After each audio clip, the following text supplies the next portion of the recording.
Nuestro siguiente invitado es bogotano, estudió arquitectura, pero en la memoria de los colombianos están sus papeles en producciones como Betty la Fea y Los pecados de Inés de Hinojosa. La profesión de actor tuvo sus inicios en el Liceo Francés, donde estudió y después se preparó en París. Él mismo se define como una buena persona, le encanta leer y escribir. Fundador del Teatro La Mama, director, actor, guionista y amante del fútbol. Recibimos con un bravísimo a Kepa Muchastegui. ¡Sí, señores! Bienvenido, Kepa. Gracias, gracias. ¿Cómo estás? Bien, Marcelo, muy bien. Aclaremos de una vez la duda que tenemos todos. ¿Es Amuchastegui o Amuchastegui? Muchastegui. Ah, sí. lo dijo bien Mónica. Sí, perfecto, por lo dijo. favor, O sea, me extraña. Muy bien, muy bien. Qué pena contigo. No más Que tú pensabas preguntas. que era a Es que Muchastegui. siempre tuve la duda. Siempre tuve la duda. Es que lo que pasa es que en Argentina, donde sí hay, aquí en Colombia solamente mi familia, Muchastegui, pero en Argentina hay muchos Amuchasteguis. Allá sí pronuncian el Amuchastegui. Amuchastegui. El viejo, sí, claro. Entonces, tal vez por eso puede ser la confusión, porque hubo un momento hace unos cuantos años que hubo un Amuchastegui argentino que jugaba en la selección argentina. Entonces, eso también caló, tal digamos, vez. en algunas personas el nombre. Entonces quedó la duda entre el Amuchastegui mío y el Amuchastegui de aquel futbolista. Muy bien, pues hoy estamos muy futboleros, muy contentos con la Selección Colombia. ¿Tu marcador para hoy, Kepa? Uy, 3-0. Vea, sí, yo. 3-0 toda. Colombia, sí, Sí, todas, sí. Colombia tiene con qué. Sí, sí, sí. Tú eres futbolero, Kepa. Total. Te encanta. Me encanta. Sí, yo paso últimamente, sobre todo, gran parte de mi vida sentado frente a una pantalla viendo algún partido de fútbol. Ese es tu sueño, Marcelo, Suena- pero total. Kepa, tenemos tanto de qué hablar. Claro, por supuesto. Tenemos tantos partidos que comentar. El Atlético de Bilbao es un equipo de qué tipo, sufrido. Ellos son muy arraigados. Ellos no aceptan jugadores que no sean del País Vasco. Es ¿Y es el correcto. equipo de Kepa? Es el equipo de Eso Kepa. ese es el gran mérito. El gran mérito es que es un equipo formado por gente vascos, nacidos ahí en ese. Es una población de entre 2,5 millones de habitantes, 3 millones, y logran armar un equipo que nunca ha bajado a segunda división, siempre se ha mantenido. Sin extranjeros y sin ni siquiera españoles de otras regiones. No, nada. Dale Solo- volumen, Jair. ¿Eso qué es? Solamente vascos.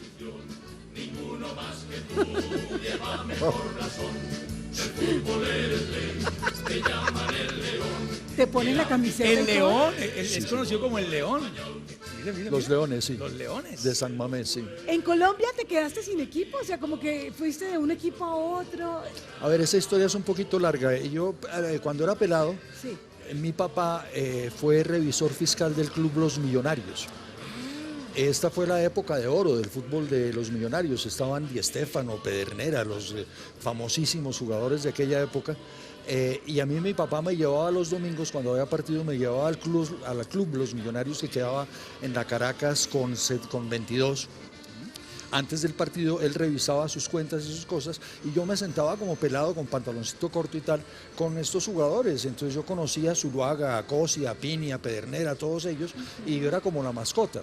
Y a mí me llevaban al Campín en el bus del Club Los Millonarios a hacerme la señal de la cruz detrás de la portería de Cosi cada vez que la bola pasaba de mitad de campo. Entonces yo en esa época era de Millonarios, Claro. obviamente. Pero es como una especie de cábala para ellos. Como ¿Cómo? que te llevaban de amuleto, de cábala. Como... Una cosa así, sí, era como una especie de amuleto de ellos. Durante, ¿qué te digo yo? 4 o 5 años duró ese periplo. ¿Y qué pasó Después me después? olvidó de un poquito del fútbol y después me empezó a gustar un equipo que no tenía nada que ver con Bogotá ni con Millonarios, sino el Nacional de Medellín, porque era la época de Maturana y a mí me gustaba mucho el hecho de que era un equipo de puros criollos, también, todos colombianos. Entonces eso también, Te identificas por un lo poco del con Atleti, Bilbao. sí, me identificaba con eso. Entonces me volvió un poquito del Nacional, pero últimamente ya no, le jalo más al fútbol europeo que Te a... puedo ir recomendando uno, el Bucaramanga, por ejemplo, puede ser un buen. Si quieres ¿Perdón? mudarte. Bueno, No, puedes voy a ir cambiar mirando, de León a Leopardo. así Voy a considerarlo. Pero el Cali, ¿El Cali? Cali Un estadio está en divino, cuartos de final. pero de un estadio divino. No, pero Mónica, voy a considerarlo seriamente. Sí. Gracias, Kepa, sí, te recomiendo porque no sufres, ¿sabes? ¿No? Porque tú no Uno sabe que pierde. No, es de los equipos que comería un amigo mío, ni fu ni fa. O sea, Exacto. No pelea Está nada. uno tranquilo, Está uno ahí está uno a mitad de tranquilo. tabla cómodo. ¿Cómo ves a la Colombia de hoy? ¿Cómo ves al profe Peckerman ¿Y qué ha pasado en ese cambio del estilo? Yo estoy enamorado del profe Beckerman, en ese orden, ¿no? Sí. Beckerman primerísimo, después James, ¿no? Claro, obviamente, pero quiero decir, Beckerman es un señor genio, pues es una maravilla de señor que se las sabe todas, es decir, y sabe medir los partidos, No y se deja sabe... influenciar de nada. y además es una excelente persona. Eso es lo más que importante. eso es lo más importante para crear un equipo, justamente. ¿Le ponemos música a esto? Bueno, When I métele. find myself Ah, in No, dale. times of trouble, Mother Mary comes to me, vino. speaking chimenea. words of wisdom, let it be. Y dice, oh, let it be, Let it be. Vamos, Kepa. let it be, let it be. There will be an answer, let it be. ¡Uy! ¡Wow! No, no, Esa es la no. segunda. Esa armonía ni que la hubiéramos ensayado anoche a las 3 de la mañana sale así. Es un enamoramiento con el tema de los Beatles. Ah, pero claro, no, esa era mi época, pues. Yo, sobre todo en esa época, yo estaba en Francia en ese momento, en los años 66, 67, 68, que eran unos años no solamente de la música, sino también de la revolución estudiantil universitaria. Entonces yo estuve allá como metido en todo ese lío y esa vida, ¿no? Esa vida de libertad absoluta en esa época. Por ejemplo, una de las grandes ventajas que teníamos nosotros sobre el resto de la humanidad de hoy era que no había SIDA, ¿sí? No existía. No existía el miedo, sí, no existía eso. Entonces, aquello del amor libre Paz y y hacer el amor. amor, no la guerra, eso eran dichos súper válidos y los practicábamos intensamente. Era en serio. Ahora, Era un argumento. hubiera querido vivir esa época yo. Pero claro, por supuesto, que era delicioso, sí. Donde fuera, como fuera, en el parque, en la ducha, en ¿En el el tren, parque? en el metro, claro, claro. Señorita, ¿usted ha intentado en el parque? ¿No? ¿Su mulato no se atreve? Otro de los dichos importantes de aquella revolución era prohibido prohibir.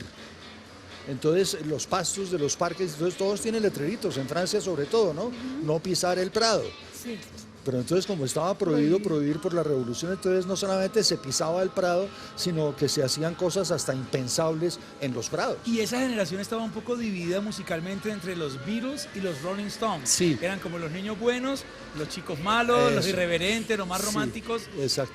Yo era más de los Beatles, debo reconocer que era defensor acérrimo de los Beatles y un poquito en contra de los Rolling Stones, pero en fin, eran gustos también, ¿no? Claro. Los arreglos de los Beatles siempre fueron, y no eran de ellos, todos sabemos que había un señor detrás de eso, el señor George Martin, Exacto. que era el que hacía los arreglos, pero de todas maneras era una maravilla de música, ¿no? De musicalidad. Se dice que inventaron el pop, que ellos crearon esa manera fácil de digerir, con un coro pegajoso, canciones muy cortas. Sí. Es increíble que una canción, una obra de arte, es casi un cortometraje, en 2 minuticos ya la canción se desarrollaba Ay, pero a mí y me decía lo que encanta. tenía que Una decir. maravilla. Otra de las cosas en mi gusto tal vez es que a mí siempre me gustó mucho la música clásica también, ¿sí?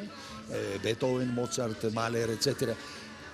Y los Beatles dentro del género rock de juventud era lo más clásico que había, fuera de ser un rock maravilloso, pero era clásico también por la instrumentación, por la manera de manejar, entonces eso me atrajo No sé, pero desde siempre. yo le veo a cara, yo le veo a Kepa ya, está comiendo como cara de papa.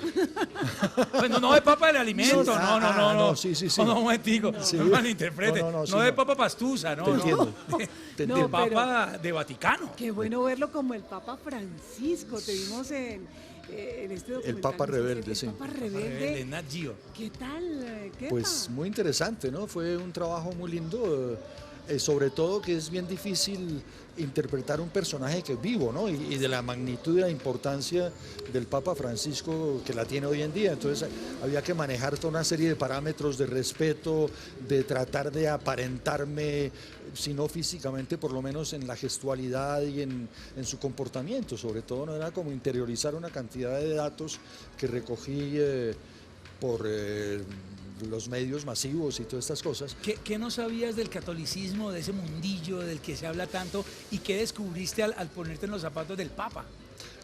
Lo que pasa es que antes de que me ofrecieran el personaje, yo tenía la imagen del Papa Francisco que tiene hoy en día la mayoría de la gente, de una persona que ha sido buena desde que nació. Y resulta que no. cuando recibí los primeros textos, los libretos, me enteré de que el Papa había tenido sus posturas en juventud, cuando era más joven, que no fueron tan santas como se ve hoy en día el personaje del Papa. Entonces me interesó mucho ese aspecto de un hombre, el hombre que se va haciendo, que tiene sus errores y los cometió y graves durante su juventud, y cuando era jefe de los jesuitas permitió la tortura de jesuitas que estaban bajo su mando, le mataron a un cura durante su mandato y se hizo un poquito el que él no quería meterse en eso, ¿no? Es decir, no me meto, Fue después que ya fue adquiriendo estos principios que tiene hoy de bondad, de caridad, de generosidad, pero se fue haciendo, ¿sí? El título del documental originalmente en inglés era The Making of Pope Francis, la hechura, cómo se hizo, cómo llegó a ser lo que es. Y no fue fácil, ¿sí me entiendes? No fue que naciera santo y sigue santo, no. Claro.